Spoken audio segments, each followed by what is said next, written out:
Want to patent your invention? The chance is near. You've given it heart. Now get it in gear. It's Passage to Profit with Richard and Elizabeth Gearhart. So where do you park, Elizabeth? Wherever I can, but sometimes when I get there, my car's not there But I mean, anymore. like when you're trying to get the train or something, where do you park? Well, I actually use this cool app, so it gives me a parking spot, and I don't get towed. All right. That sounds like magic. Yeah. So speaking of which, we're here with Joe Colangelo from Boxcar, an exciting new app for people who want to park. And welcome to the show tonight. Oh, it's great to be here. Thank you so much for having me. So tell us about Boxcar. Boxcar really focuses on helping suburban commuters. And the primary way we do that is there's about 55 train stations throughout New Jersey where if you move to a town, even if you buy a house, they say, I'm sorry, but you can't park here. You have to wait, 5 years until you get a parking permit. And I just want to say, coming from Atlanta, that was a complete shock to me that you actually had to buy a parking pass to park at the train station. And right? you couldn't get one. And you couldn't get one, right? I mean, you had to wait in line. So this solves that problem. Yeah, so we partner, these wonderful towns all throughout the suburbs, all throughout America. They grew up around train stations. They have churches, American Legions, VFWs, all of these parking lots near the train station. And Monday through Friday, a lot of those sit empty.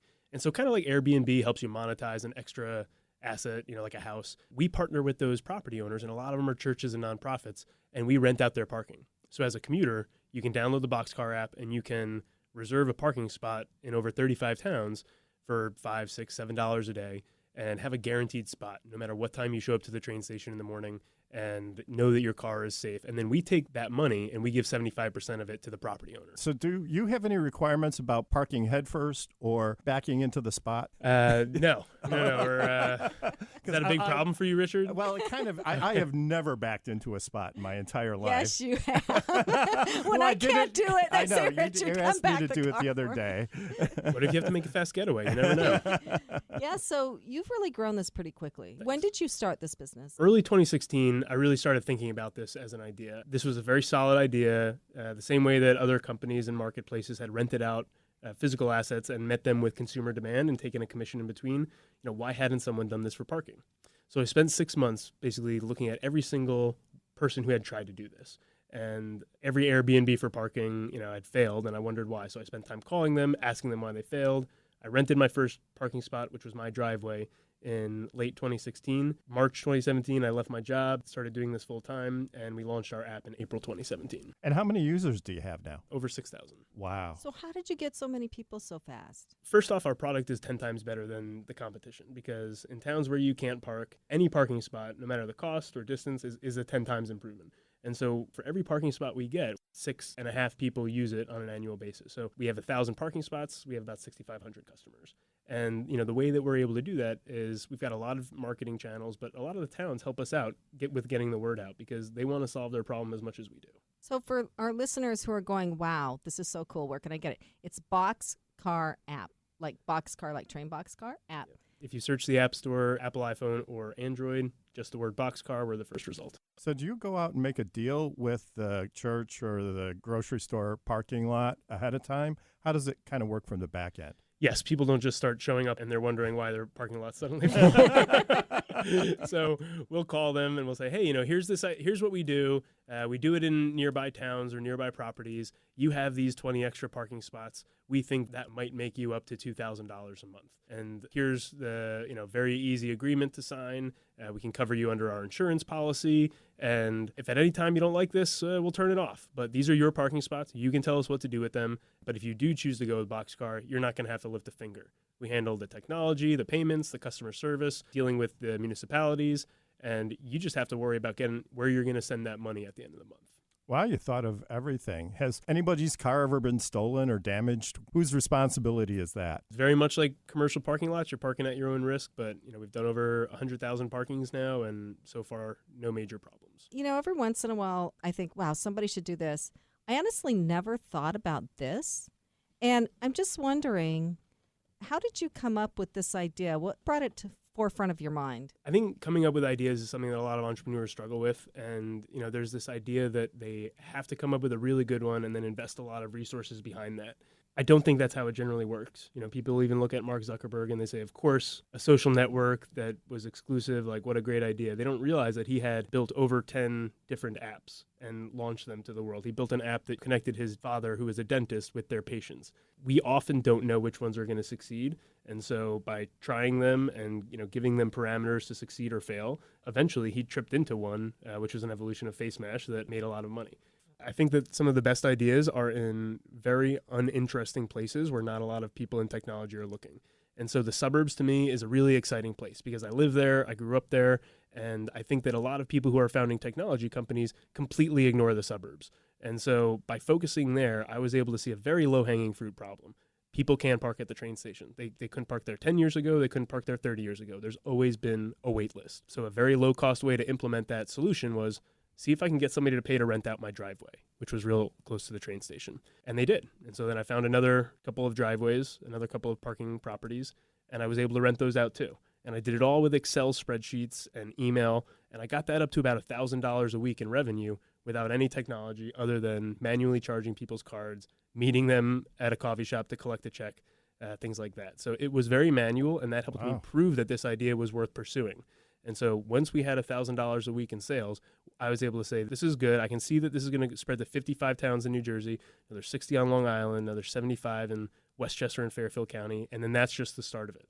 I've tried a lot of things like that, and a lot of them don't take off in the manual pre-technology implementation phase. This one was like a wildfire. Wow. So fantastic that you're actually test marketing your concepts, and then you found one that worked. So did you have any investment behind you, or was this complete and total bootstrap? I started it with my own funds, my own time, and once I saw that it was working, I raised $1 million to help launch it back in early 2017. Wow. So what are your revenues now? So we do about $1 million a year in revenue, and we're growing about 25% every quarter. Well, that's fantastic. That's really good because it's only been like not even 3 years completely, right? Right. Yeah, no, it's been 2.5 years almost. So how does the pricing work compared to going to a commercial lot? How does it compare? We're generally 55% more expensive than municipal parking. And so in a town like Chatham, New Jersey, they charge $5.50 to park. The problem is it's like trying to get a drink at an open bar. There's a really long line to get that drink because they're free. So supply and demand is kind of thrown out of whack by non-market forces. And so ours is marketplace parking. Mr. Gottesman, the founder of Edison Parking, had a very simple rule. If a lot is selling out at the end of the month, raise the price a quarter. If it's not selling, lower the price a quarter. And so I'd love to sit here and say that we have a very sophisticated algorithm, but for now, we just look at the occupancy in our 1,000 spots and raise prices or lower prices, so that there's always spots available for commuters who want them. And how popular is the parking lot for the owner of the parking lot? I mean, do you close a pretty big percentage of potential customers that you approach that way? It's not for everybody. Talking to churches, funeral homes, these are very risk-averse entities. And so we need to convince them, that maybe they've spent a lot of time trying to keep people off of their property. Now we need to convince them to invite them on. And so it's definitely a process. And, if you're a ShopRite and you have parking spots near the train station, you need those parking spots. They're for your shoppers. All of the parking spots near the train station, they can't be commuter spots. They can't be used for, car storage during the day. But for those people that have really good opportunities, like really empty parking lots during the day, it might take 6 months, it might take 9 months to convince them or to go through the archdiocese and their bureaucracy, but we generally close them. And we always say we try to play long-term games with very long-term people. We're going to be doing this for another 20 years. We know those churches are going to be on those properties for 20 years, so we don't want to mess around and try to be too aggressive with our sales process. So, Joe, what has been your biggest challenge with this company? It's been acquiring parking spots. This is a new idea, and it's certainly not the most tech-forward region, suburban areas. And so convincing people to list their spots is a process, and getting those spots has always been our sales process. So I hired 2 salespeople in November of last year, and they have really ramped up. And so for the first time, we are adding over 100 spots every month. And now we need to add more customers. So we need to get the word out. Joe Colangelo from Boxcar, CEO, founder, entrepreneur extraordinaire. You're listening to Passage to Profit with Richard and Elizabeth Gerhardt. We'll be right back after this message. There's never been a better time to start your own business. The opportunities are infinite and only limited by your imagination and enthusiasm. At Gerhardt Law, we believe the most successful companies all have one thing in common. They start with a solid foundation first. Gerhardt Law has years of experience protecting entrepreneurs entrepreneurs ideas and brands using patent, trademark, and copyright protection. So if you have a new consumer product, a new software application that you're planning to build or sell, or a brand or company name that you want to protect, contact the experts at www.gearhartlaw.com. Our professionals will create a custom strategy designed to fit your needs and your budget. All of our attorneys are passionate about protection, licensed and qualified to represent you before the United States Patent and Trademark Office. Don't start your project without calling us first. Visit GearhartLaw.com. Together, we can change the world. Visit GearHartLaw.com. This ad has been read by a non-attorney spokesperson. Now back to Passage to Profit. Once again, Richard and Elizabeth Gearhart. And we have our special guest today, Joe Colangelo, who invented the Boxcar app, which lets suburban commuters reserve a parking spot near the train station. And also he's adding on other services. I'm not going to tell you what those were because you have to listen to the podcast tomorrow and go back and listen to the first part of this if you want to know. But very cool stuff. So we're going to do some more with Joe and then eventually get on to our pitches. So we had some questions from the people who are going to pitch. So one of them was about co-founders and what it's like to be a single founder. And you were explaining who your co-founders were. So I've been really lucky to have some great co-founders, and they all complement me in ways that really the sum is greater than the parts, so to speak. So I've had 3 co-founders. One left very early in the process, but he was instrumental in kind of getting us those first parking spots while I still had a full-time job. Second co-founder has been part-time the entire time. He's our CTO. When you say CTO, what is CTO? So he's our technical co-founder, and he's our chief technology officer. Okay. And so he built our app, and he manages our current development pipeline. And so we were able to bring him on at very little money and equity, and his incentives are aligned for the long term. And that's really important for us, for the entire team to be focused.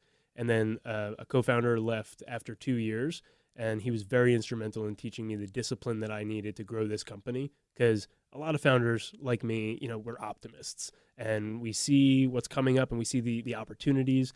And, this particular co-founder, Owen, he has been so instrumental in teaching me the discipline necessary to not just grow the business, but to run the business. Besides the financial discipline, were there other things that you feel are important? It is lonely to be a founder, to be a CEO. Nobody's ever going to tell you what you should do. And that's not ingrained in us when we're growing up, right? When we're in school, we get told what to do. And then if you do really well, you can go to college or a very good college. And if you do really well there, there are all these opportunities to just continue performing inside of a system and do well. To go to become an entrepreneur is a radical shift from that. And so when you talk about discipline, we all are so accustomed to this peer feedback that we think, well, maybe I should go. It's very tempting to go to a conference and say, now I'm speaking at a conference. This must be like the next step. Once you get a little bit of traction, you get invited to speak at lots of conferences and events, and you can spend all of your time doing that and feeling like it's what you should be doing because you're getting all this constant validation that you're doing the right thing. However, when you call people up and try to close a deal and you get rejected, it sucks and it's negative feedback. And so the biggest discipline that you need to build up as a founder isn't even financial. It's being able to say no to the easy stuff that sounds like it should be what you do and is what the system encourages, and say yes to getting rejected again and again and again and again. And if you can make that choice, you're going to separate yourself from 99% of people who want to start a company. Yeah, I think to be a founder, you really have to be very self-disciplined, very self-motivated, because there's nobody there telling you what to do when you get up in the morning. You have to create a plan, and then you have to work the plan. And if it doesn't work, you're the only one that really suffers, or at least your employees or your clients might suffer too. But the point is that it's really up to you. I think that can be a challenge sometimes. So how do you prepare mentally for those kinds of challenges? I'm lucky enough to have a great wife who, I worked while she was in law school, and now she's a lawyer. She's able to supplement our income. I've got 5 wonderful kids that really keep me energized and, keep me focused on that discipline. So I've never really had to worry about that discipline because at the end of the day, if I'm not spending time with my family, I better be doing something to make our lives better. Well, if you've got 5 kids, discipline. Yeah, exactly. I'm Time more to of an change that arbiter of discipline on a day-to-day basis than anything Go else. to your room. But what's so encouraging is you started this when you had a family and Yes. you had a wife who was in school. So income was not necessarily certain. It seems like you took a little leap of faith to get this started. Yes, there's no great reward in life without great risk. What's the one thing you would tell somebody who's wants to be an entrepreneur and start a business? Take stock of what you have in abundance. If you have a lot of time, then do something useful with that time. If you have a lot of money, well, you probably don't want to be an entrepreneur, but You don't need to be. you don't need to be one. But I always looked at, I've got this time after I put my kids in bed, and I can be doing something useful with it.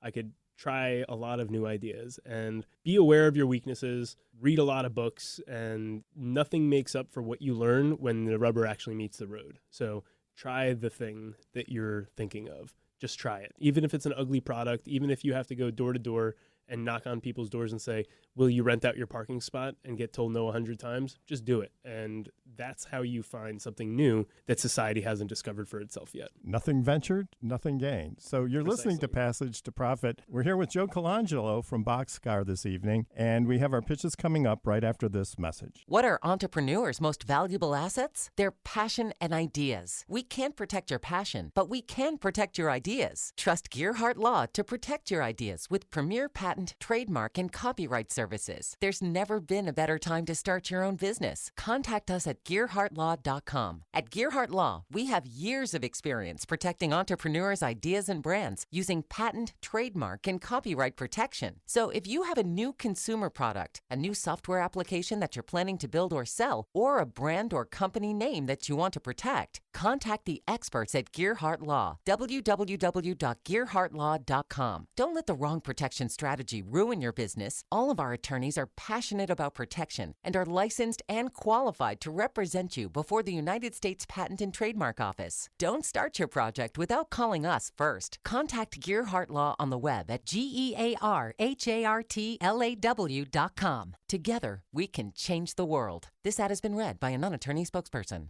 Passage to Profit continues with Richard and Elizabeth Gearhart. And our special guest this evening, Joe Colangelo, who just got done telling us all about Boxcar and how to find parking spots around train stations. Very valuable application. You should definitely check it out. Now we're coming to the pitch part of our program. But before we start the pitches, anyone that's listened to this before knows some vital info. When you're listening to these three pitches, please think about which one you like best and go to the Passage to Profit page on the Gearhart Law website, and you need to scroll down to vote. And I got to tell you, these three pitches are all very different from each other. And that's Gearhart Law, GearhartLaw. Everyone gets one vote, and the voting is open for a week. So don't forget to like us, too, on Facebook, Twitter, and Instagram. And get your friends to vote, and just remember the name of the show by imagining that you're walking down a passage with a huge pot of gold at the end. Passage to Profit. And may your passage be short and your profit be huge. And now on to the pitch part of the program. Each contestant now gets 2 minutes to pitch, followed by a discussion with Elizabeth, myself, and Joe. And the overall best vote getter gets a professionally produced video of their pitch, a $500 value. And it goes on to our YouTube channel. So let's get started. Our first pitch is by Diane Simovich. Welcome, Diane. Thank you for having me today. I'm excited to be here. My name, again, is Diane Simovich. I am founder and president of BW Nice. Stands for Business Women Networking Involving Charity and Education. We are a unique women's organization in that we do business networking, but we're tied and connected to charitable outreach. Each of our chapters supports a local domestic violence agency, raising awareness and critical funds that they need for client services. We collect donation items based on the needs of the safe and transition housing. So we'll collect everything from baby items to canned goods to pajamas, clothing, whatever the needs are, we're there for our charity partners. And in addition to that, each chapter holds what's called the Red Shoe. That is our annual fundraising gala in support of our charity partner. It's a wonderful event. It's open to the public, and proceeds from the event go again to client services to support the local charity partner. The Red Shoe symbolizes unity, strength, and empowerment, and honors the journey of all victims and survivors of domestic violence and sexual abuse, because you never understand the struggles and challenges that they go through until you walk in their shoes. and I always wear red shoes in honor of all victims and survivors. That's awesome. I'm really glad that there are people doing that. Do you get a lot of corporate sponsors? Well, actually, we have a few sponsors, corporate sponsors, which I'm thrilled to have. We're domiciled in New Jersey, but we're growing in other states. We do have Unity Bank and Pink Breast Center and Creative Works, a digital marketing company, but that's something that we are focusing our efforts on and hope to get more to support our cause and our mission. So how did the organization start? Well, it started with an idea, exactly what we're talking about today. It started with an idea that I had actually many years ago when I was in my corporate life in the health insurance industry in sales and management and living in California. And it just came out of the desire to do something more with women, to connect women to a local charity event, a local cause where we could actually come together, roll up our sleeves, make a difference in the community. In my world at the time, which goes back many, many years, we didn't have that. Everything, it was a golf tournament, which is fine, and they supported large organizations such as United Way and Cystic Fibrosis. Those are great, but we wanted women to connect. I was involved in women's initiatives. We wanted women to connect and have fun and really see a difference, a marked difference in the community. So I co-founded this idea and then ended up moving back home to my New Jersey roots 12 years ago now, after going through a number of life events. And I started it from the ground, from scratch with an idea. It took me a couple of years. And reinventing myself at age 50 with a little boy adopted from Russia and an 80-year-old mother going, what am I going to do now? And, what a handful. There I was, and we were lucky enough to launch our first chapter in April of 2009. Diane, where do you see this going in the next few years? I have created a national platform, and I see this exploding all over. That's my vision, all over the country. What is the revenue model? Is it just the fundraisers? It's the fundraisers. We have a membership program, although you don't have to be a member to participate, and that's something that we're looking at. We're evaluating at this point. And also I have an online store, so you can purchase promotional items. This is very charity focused, but would you say that you have competitors? There are other organizations, quote unquote competitors, yes, but again, we are a different business model, and it's the charity component that sets us apart. So are you looking to expand? Are you looking for chapter leaders right now and corporate funding and anybody who wants to donate? Yes. Not being all of greedy. the above. All of the above. Yes, so I need chapter leaders because I run a primarily volunteer organization, but we certainly give back and do a lot of promotion for those that come forward and give to the organization. The hallmark of the organization, I want to say real quickly, is when you give, you get back in greater measure. I truly believe that. Now, granted, you need to have money to operate and sustain. So I have a 501c, and I also started in an LLC in 2014, so we can sustain this organization and move it forward. So we need corporate sponsors. We need leaders, chapter leaders. We're doing very well in that avenue, but we do need, obviously you need money to sustain yourself and move forward. I'm a single mom. I've done this all on my own with the help of an army of women. Obviously I haven't done it all, but I'm saying I have devoted now my life to this organization and through the ups and downs. So wow. Yes, we are looking for corporate sponsors and others to help keep this mission going because it's an extremely important issue. It is something that impacts all of our communities, and it's an epidemic in this country. Congratulations on your success. That's fantastic. So what are the networking events like? So we do breakfast networking, monthly networking with the chapters, which is great. We welcome all women in business. We don't limit it to one person per profession. We run it very professionally. We have a guest speaker every month, so we bring value. You get to do your 30-second elevator pitch. We also do quarterly happy hour events in the community called BW Nice on Ice, and that's open to the community, less formal, but a way to generate and garner more awareness of who we are and our charity partners. And then, of course, the Red Shoe events are tremendous. Those galas go on annually every year, so we're up to about 8 or 9 Red Shoe events throughout New Jersey and Pennsylvania right now, and that will continue to grow. So we're seeing significant increase, and the proceeds generated from that event are pushing over $200,000 to our charity partners, all on a grassroots volunteer basis. So what is the biggest bottleneck in your growth right now? I think it's having the resources and support to be able to open chapters. I'd like to be opening a chapter every month or 2 chapters and having the resources and support behind that. And with that comes financial support to make that happen. So do the chapters have to be run by women? Could men do it if they wanted? The chapters are run by women, but there are other opportunities. Corporate sponsors could be men. Doesn't matter. They could be involved, and we have men involved in the Red Shoe. We welcome men, but our meetings are run by the women and in executive leadership committees. They're set up as separate entities with their own tax ID number and their own boards. So if somebody's thinking about opening a chapter and participating, what kind of support do they get from you, from the organization?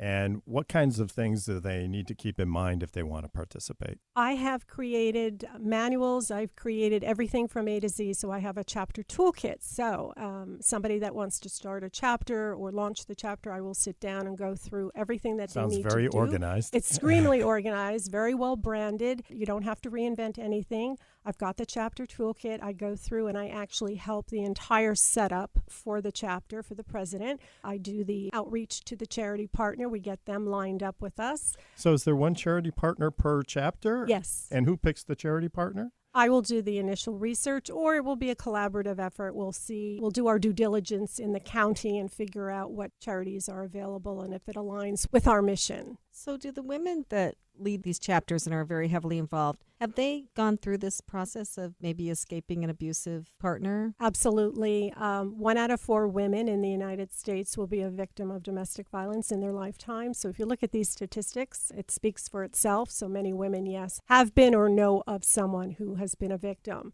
And it impacts men too. 1 out of 7 or 8 men will be a victim of domestic violence as well in the United States. And then, of course, it's impacting our youth and our children. This is a problem where we need to break the cycle. Well, this is great. It's bwnice.org.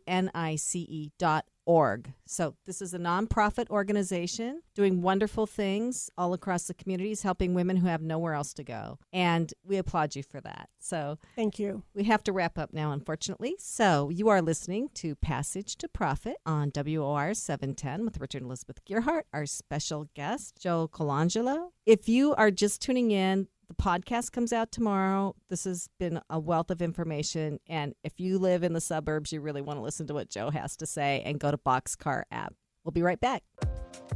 Hi, I'm Lisa Askley, the inventress, founder, CEO, and president of Inventing A to Z. I've been inventing products for over 38 years. Hundreds of products later and dozens of patents. I help people develop products and put them on the market from concept to fruition. I bring them to some of the top shopping networks in the world: QVC, HSN, eVine Live, and retail stores. Have you ever said to yourself, someone should invent that thing? Well, I say, why not? Make it you. If you want to know how to develop a product from concept to fruition the right way, contact me, Lisa Askeles, the inventress. Go to inventingatoz.com, inventingatoz.com. Email me, lisa@inventingatoz.com. Treat yourself to a day chock full of networking, education, music, shopping, and fun. Go to my website, inventingatoz.com. Now back to Passage to Profit. Once again, Richard and Elizabeth Gearhart. On to our second pitch with Sonia and Camille Tennell, and they're going to be representing the properlabel.us. You have 2 minutes. Go. My name is Camille. I founded the Proper Label with my sister Sonia. Sonia, you can say hi. Hi, everyone. Yes. We are French. Our roots are in Africa, in Ivory Coast, but we were born in Paris. We decided to move to America in 2016. We started with one product first. It's still called the Proper Sneaker.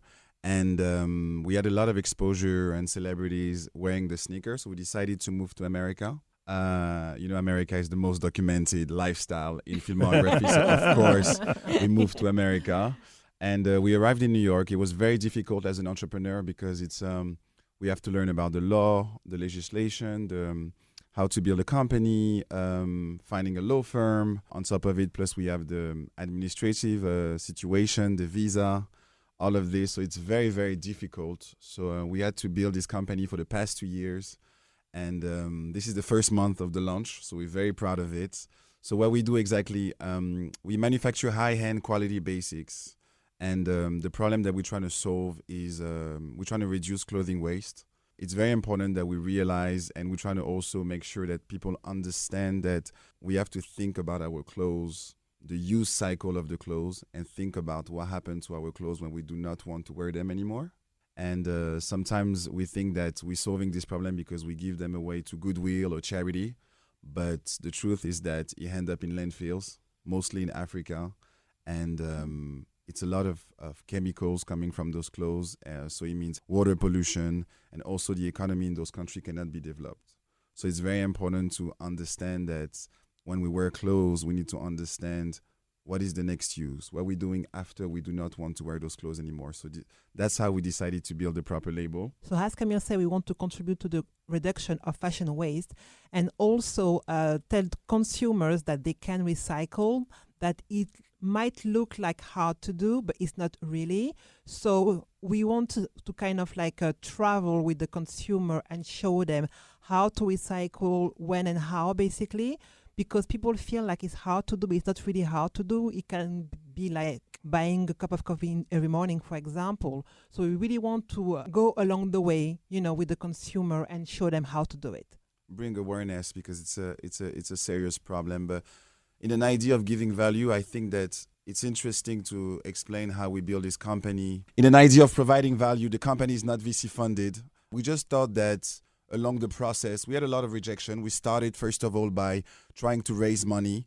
And then we slowly realized, I think it was over a course of a year, that we're living in a bubble. And a lot of people and a lot of 18-year-old, 20-year-old think that you can have the new Uber or the new Facebook and go raising money just with a bunch of scenario and a financial model. But the goal is that it's about making money. It's about generating revenue. And it's very important for all the entrepreneurs out there to understand that the most important is to make money, to be less fancy.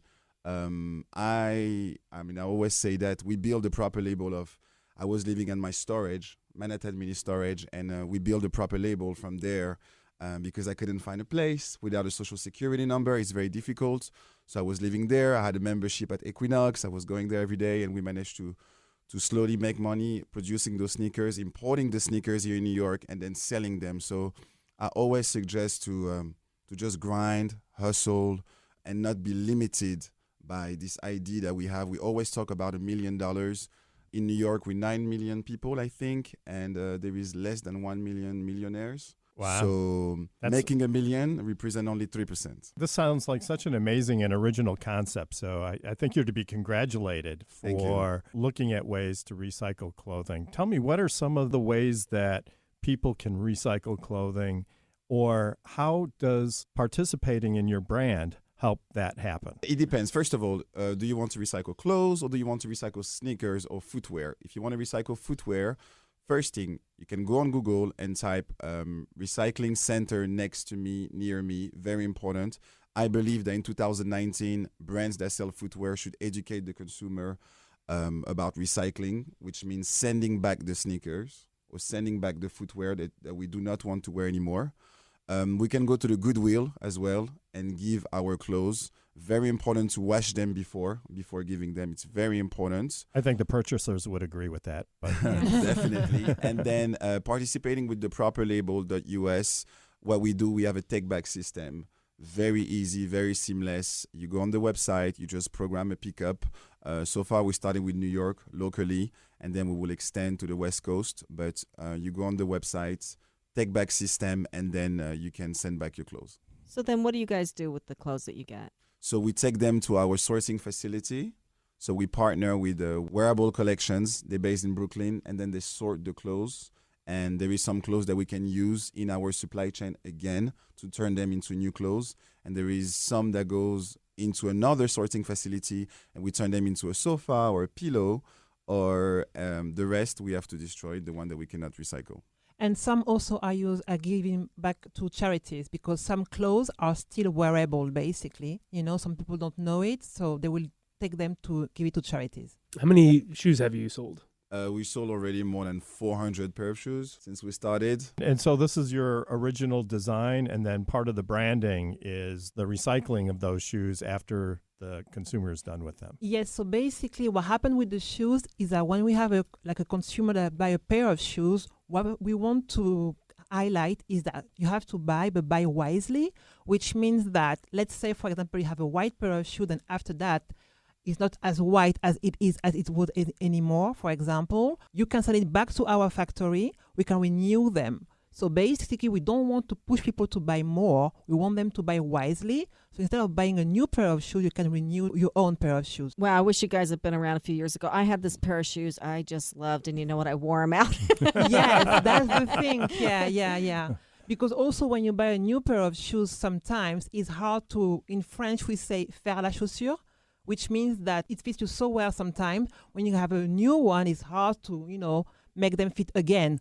But with us, you can keep your same pair of shoes for a very long time. Just renew them and don't buy a new one. That's the thing. So can I go on your website, which is theproperlabel.us, and find out where to send something to get it refurbished? Yes. So basically you email us, and then we, every 3 months, we will be able to kind of gather all shoes together, send them to our warehouse, renew them, and send back to the consumer at a lower price, very lower price. It's also this idea of just consuming properly. Yes. And that's where the branding also really makes sense for us, because we manufacture responsibly, but we did not invent the T-shirt, neither the product that we sell.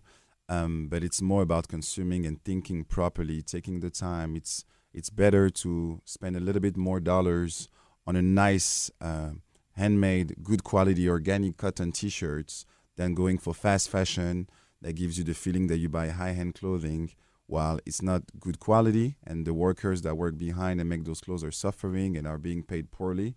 So buying with us means that we're manufacturing responsibly, selling with integrity, and also it's recycled by what we call the proper community.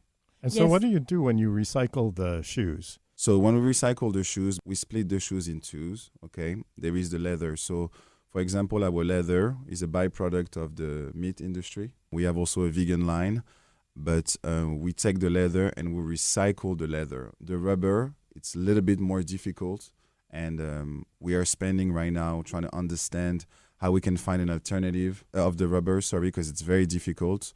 We're using also cork, which is a great alternative. But to reply to your question, when we recycle, we take the leather and we try to use the part that can be reused to make again another pair of shoes. It's this idea of circularity in the fashion industry. So do the shoes look completely different? The new shoes look completely different from the old ones, or it depends. Similar? We have the old ones that we sell that are pre-used, pre-worn, and we have a brand new leather that come from the old leather.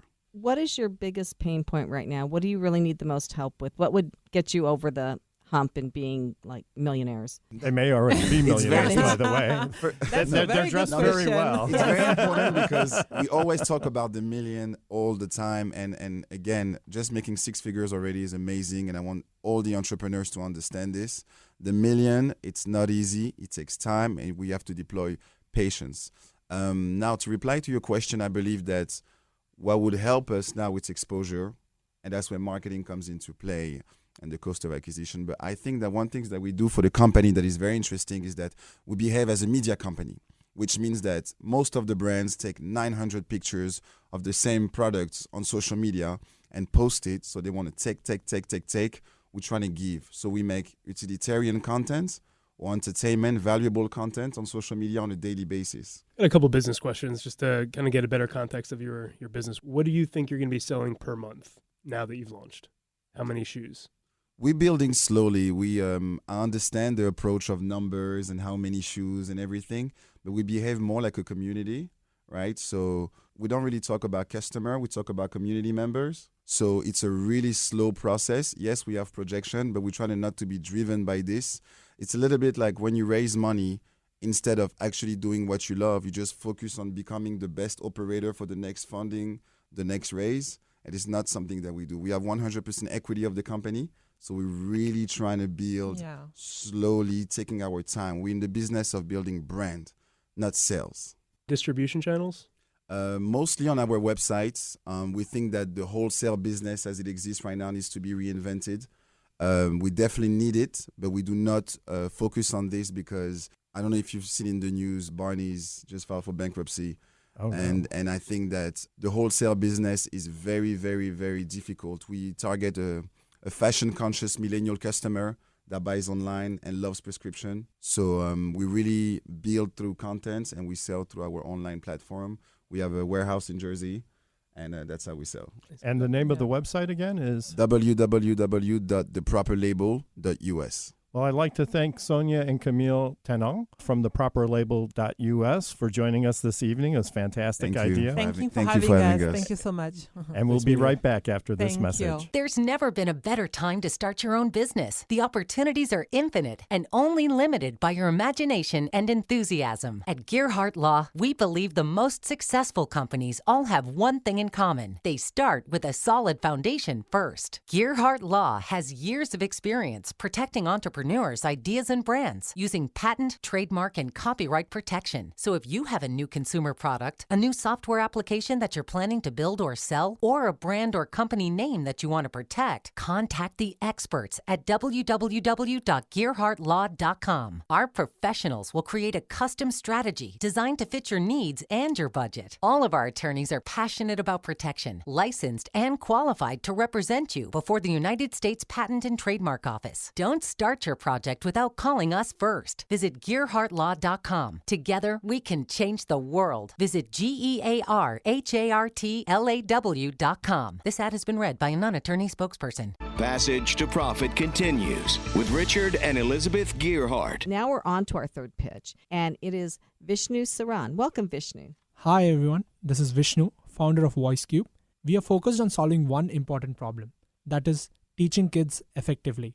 Over the years, we observed that the attention span of each generation is diminishing, and most of the kids right now are focused and are glued to the screens. And this is one of the biggest complaints that teachers receive from parents. So they watch cartoons, they watch animes, and they play all these games where a lot of their time is being consumed. But what it teaches us is that digital content and really engaging content can actually grasp their attention. And we at VoiceCube believe that this is the route to teach them something very important through the form of stories and through the form of interactive learning experiences. So we build software applications on top of Alexa, Google Home, and other voice assistants where this content can be hosted. Kids can actually go through a story and be a protagonist in the story. And they have a book in front of them, a workbook which goes along with the app. They have to follow the book while the experience is being broadcasted on the voice assistant. Let me give you an example so that the context is more clear. Imagine a game where the kid has to save the planet from an alien invasion, and in the process of doing so, he learns how to code. So we are trying to gamify the learning experience in this format. Also, one more interesting content is we are writing stories about various animals who live in New York City, and they go about using the subway, the path, and they see the museums, the Central Park, the Brooklyn Bridge. So we want kids to actually explore the city and know about different places through these animals. Just like in the similar fashion, there is another story about how students go on a hike in Yellowstone and learn about animals over there as well. So they get to know what kind of environment and habitat that these creatures live in. So we strongly believe that interactive content and stories can change the way kids learn and remember some concept for a long period of time. Well, that's amazing. That sounds like a really fantastic idea. So the idea is to pair a workbook with Alexa, and then there's a software application in Alexa that leads them through the workbook and leads them through the stories, and it's an educational and entertaining experience at the same time. Yeah, that's exactly right. But then they put themselves in the stories too, right? Yes, I'll give you exactly how it works, right? So there's an Alexa device and there are 4 friends sitting in front of it. Now, the first page of the workbook, and all of them have their own workbooks, right? So Alexa says something like, okay, now your job is to turn to page number 3 and join the dots from 1 to 10. And when each person joins the dots from 1 to 10, each of them gets a different character. So one of them might get a mouse, one of them might get a rabbit, one of them might get a parrot. So when they turn to the next page, the story starts and they have to identify their characters in the comic. And when their turn comes to read out their dialogues, they have to do that. So it's like a listening and reading comprehension and also teamwork all being taught at the same time. That is amazing. What a great idea. Like, how did you come up with this? I've been working in this voice technology industry for like 2 years now, and we've gone through so many use cases from enterprise to consumer. We've talked to so many customers across the globe. We've got clients from the US, we've got clients from Europe, Asia Pacific, Australia, and India.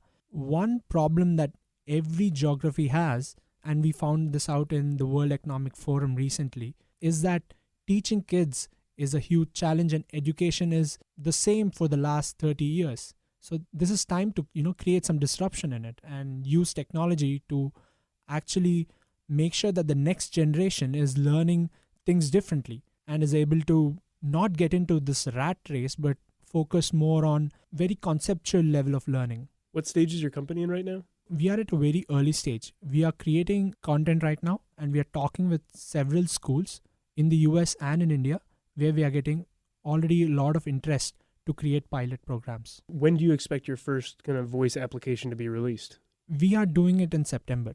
Where are you releasing it? We are hoping to do it here in New York. Is there a reason you need a school, or can it be something that a kid just orders a workbook and they go through it and the parents do it because the parents want them doing productive things in their free time? Yeah, we had a lot of discussions regarding this, but we thought a school environment is the perfect setting for a learning experience. They have a teacher who's focused on making sure that these kids are on track, and I think doing it in the school makes a lot of sense. Is programming an application in Alexa a lot different than just sort of your standard iPhone app? Yes, because the iPhone app is mostly a graphical user interface, whereas on Alexa, it's completely voice-driven. So when you're building voice applications, it's more like a marketing process where you're trying to understand the target personas and keeping yourself in their shoes in order to identify how they would react and what kind of conversations you'll be having with them. So the front-end part is very dynamic and unexpected, right? So you have to be prepared for all these utterances and classify them into intents before you even know what the user is going to say. That sounds very complicated. It's a good thing you know how to program. But it really is very exciting technology. I mean, I think of Alexa as being limited to, what's the weather outside, play my favorite song, very basic things. But using it as an interactive education tool is really kind of pushing the threshold of technology out there. My hat's off to you for creating this idea. So you want to launch in New York City in September in the New York City school system? Are you talking to the school superintendent? So we have been in talks with several people who are involved with the education department over here, and we are progressing very well in the conversations. And a lot of these schools from other districts, I think they're called ISDs over here, independent school districts. So I've got a huge network of people who are mentoring me, and they've been talking to these people, and we are getting pilot interest from Dallas. We are getting pilot interest from California as well. That's where I'm going to spend the next 1 month while I'm here in US. And we've got schools who are ready to sign up in India, right? Because teaching, especially English in India, is a huge challenge. So schools over there are very excited, but we want to make sure that this product is global in nature. And that's the reason why we are here. What is your role in the company? I'm the founder and CEO. I have a technology background. I've graduated with computer science degree. But mostly I look into the creative aspect of it because I am a writer. So I take care of the content, the story, and how the customer interaction has to be there, how the students' experience has to be designed. And technology is taken care by my team, which sits back in India. A couple of very talented folks who've been doing this voice applications for quite some time now. This is so innovative, and I hope that you have a lot of success. What is your website? My website is www.voicecube.com. where it's voicecube.com. We haven't put up a lot of content about this product yet, but as I said, by September, there's going to be a lot of noise around this. Great. You're listening to Passage to Profit on WOR 710 iHeartRadio with Richard and Elizabeth Gearhart. If you just are tuning in, well, you missed a great show, so you have to listen to the podcast tomorrow. We'll be right back. What are entrepreneurs' most valuable assets? Their passion and ideas. We can't protect your passion, but we can protect your ideas. Trust Gearhart Law to protect your ideas with premier patent, trademark, and copyright services. There's never been a better time to start your own business. Contact us at GearhartLaw.com. At Gearhart Law, we have years of experience protecting entrepreneurs' ideas and brands using patent, trademark, and copyright protection. So if you have a new consumer product, a new software application that you're planning to build or sell, or a brand or company name that you want to protect, contact the experts at Gearhart Law, www.gearhartlaw.com. Don't let the wrong protection strategy ruin your business. All of our attorneys are passionate about protection and are licensed and qualified to represent you before the United States Patent and Trademark Office. Don't start your project without calling us first. Contact Gearhart Law on the web at GEARHARTLAW.com. Together, we can change the world. This ad has been read by a non-attorney spokesperson. Hey, what's going on? It is the Mohawk and Real Talk and Living Fully Business Bully Dave Anderson, and I love Passage to Profit. It's an amazing opportunity for entrepreneurs to put their businesses out there and get real, sound advice from two of the best people in the business to help you protect your ideas and furnish your dreams in a way that it's going to be spectacular. You have to check out this show. And please, just don't check out one episode. Don't just check out my episode, even though it's the best. I need you to subscribe right now. Go to wherever you listen to podcasts. I don't care if it's iTunes. I don't care if it's Google Play. I need you to subscribe because you need to feed your business needs. I'm telling you, this show is going to change the course of your life. Passage to Profit is it. I love it. Go get it. Listen to it. Woo! Now more with Richard and Elizabeth. Passage to Profit. Remember now, everyone, to go to the Passage to Profit page at GearhartLaw.com. That's spelled GEARHARTLAW. And vote for your favorite project. So to recap, first of all, we had Joe Colangelo, who was our guest, so he's not on the system to vote for, but you can see him on the website, and his app is boxcarapp.com. Our three pitches were Diane Simovich with bwnice.org, an organization that helps women who are in difficult situations get their lives on a right track. Sonia Tano and Camille Tano with recycled clothing at theproperlabel.us. And Vishnu Saran with a new learning system for kids that is truly innovative at voicecube.com, VOICEQUBE.com. Now Google Passage to Profit and make your choice. Remember, you can only vote once, and you have until next Sunday at 8 p.m. to vote. The most overall vote getter for the show will receive a professionally produced video of their pitch, a $500 value. Of course, we want to say thanks to everyone who participated today. I love it that these people come from Paris, from India to iHeart to do the show with us. It's truly amazing, and their ideas are truly amazing, everyone. And the pitches were wonderful, and I want to say thanks again to our guest, Joe Colangelo, who took us over the top in so many ways. Joe, do you have any final words for our listeners? Earlier, I referenced that it's a lot easier to go to conferences or to go speak somewhere than it is to make sales calls or to get rejection. And you are here, by the way, so you're not making sales calls. I want to highlight, exactly. I love the idea of Passage to Profit. It's not... one of the reasons I wanted to do this was the message I want to get out there is at the end of the day, these businesses have to generate money. And this isn't passage to a buyout, passage to going public, or a passage to winning a lottery, which is what a lot of people look at startups as, these lottery tickets. If you can build a business that generates profit, it means that you're adding value into other people's lives.